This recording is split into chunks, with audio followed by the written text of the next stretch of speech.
set. Action! Thanks. Edie.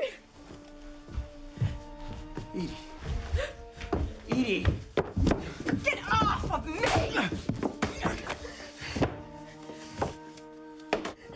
Fuck you, Joey! There's a lot of love between Tom and Edie, especially in the beginning, sort of happy, healthy, wholesome stuff. And people are like, well, has David done that kind of thing? And I go, well, you know, look at The Fly, and you look at the fact that he can, you know, put Gina Davis in a room with that giant rubber fly and make you feel that profound emotion that you don't get a lot of times when it's two actors in a room. You know, this is a guy who can handle just two married people being in love with each other. Have a good one. You too. It's not like every day they're making out, but they make an effort. You know, they make an effort. So I end up picking him up from work that night and taking him on a special date. Two of the things that I added to the script that were not there when I first read it are two sex scenes. Holy cow. I thought that Josh was being a little bit, well, he's not prudish, but he was being a little too delicate. And I thought that the sex lives of your characters are important.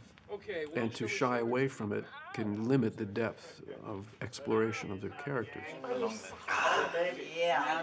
this is what I really do it for. I need some direction. I am a real director. I mean, this is none of that bullshit American stuff. I get right in there with my actors, and I take the same risks.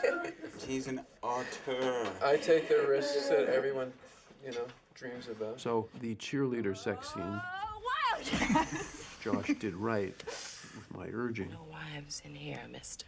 And then the parallel, the sort of contrasting, actually, Edie having sex with Tom and Edie having sex with Joey, what we call the gangster sex scene. I thought it was important that we see her responding to both of those, and certainly in the second one, realizing that there's another depth to her own sexuality, which she found disturbing, but also attractive. We had never experienced each other's dark side, even sexually. We never explored that, an animal thing in both of us. So seeing his kind of animal brings out mine.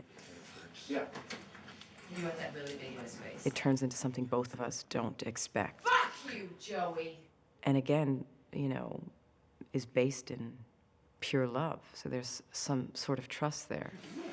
It's not gonna break, is it? No, don't break. It might wobble a bit, but it won't break. Robert's fine. You have this violent sex scene on the stairway, on the bare wooden stairs. I mean, you're obviously looking at the same two people.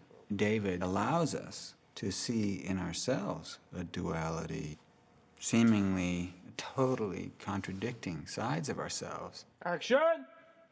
Wait! Wait! Fuck you, Joey!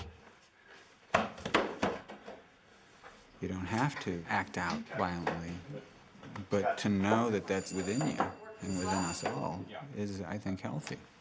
So it was really intense actually doing the scene that day. We were incredibly nervous, but I think we found a real arc to it and a real understanding of it. I hope that plays. Do we continue and try to work some stuff out there?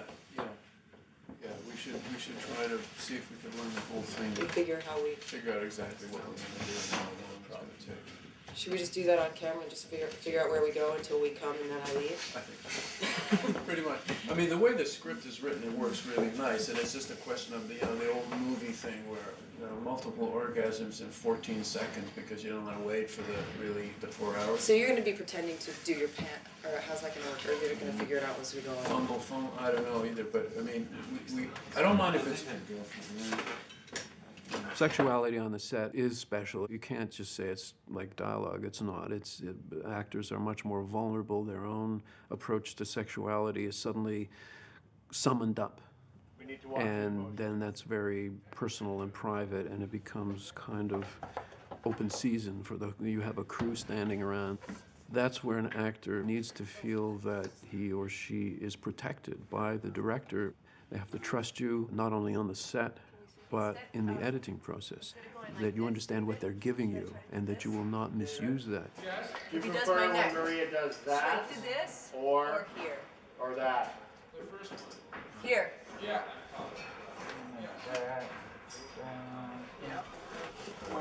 Boom.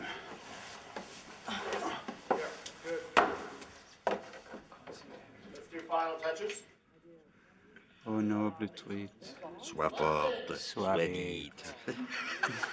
n'ai-je pas le Va mot? vers ton inévitable destin.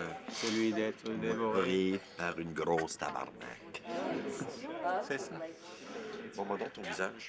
Rhonda, second team. Et puis, là derrière, Non, ça se voit pas. ça se voit pas? Parce que la caméra était juste là. Je sais pas. Do we see... Hey, David, are you just seeing this up in this shot? OK. Really nice and fresh. More flush.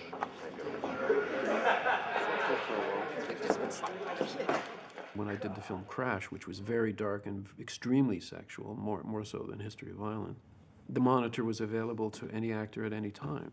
As simple as seeing what you looked like naked from that angle, that's one of the moments of trust is, well, you know, tell me if you really think you don't look good and you don't want to look that way, then let me know, you know, because I'm showing it to you right now. You will know what material I'm taking back to the editing room to work with. Had your moment of realization that, hey, I shouldn't be doing this. You really pulled away from her. Okay. Quite far, and that gave her a chance to grab pull you herself and up pull to you me. really back. Yeah. If you stay close to her, there can't be that big movement. So I need to be like, Yeah, yeah, like down and then she's... yeah, yeah, Okay. yeah. Ready, guys? Good. All right, folks, let's do it. Stand by, let's lock it up. Keep it quiet. Yeah, yeah. I just want to have good things to say. All right, you guys want to take your positions? Here we go. You know, it's not about him taking me against my will. At one point, we're fighting, and he looks at me, and he's like he realizes what he's doing. And I grab his head, and I'm basically saying, like, no. I don't say it, but I'm like, you started this, go.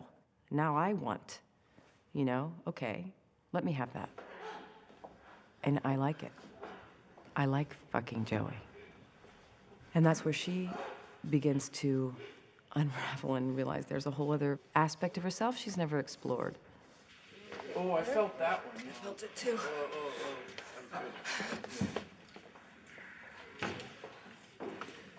The wounded. You're the walking wounded. Vigo did everything possible to make sure that when they were doing their first scenes together, they were already a bit of a couple. I don't mean literally off screen, but they had spent time together. They were getting to be friends. From the first minute I met Vigo, just felt like we were brother and sister, like we'd known each other forever. The more comfortable you are with each other in a personal way, the more your characters can bring things out of each other in a dramatic way. It's quite an interesting process.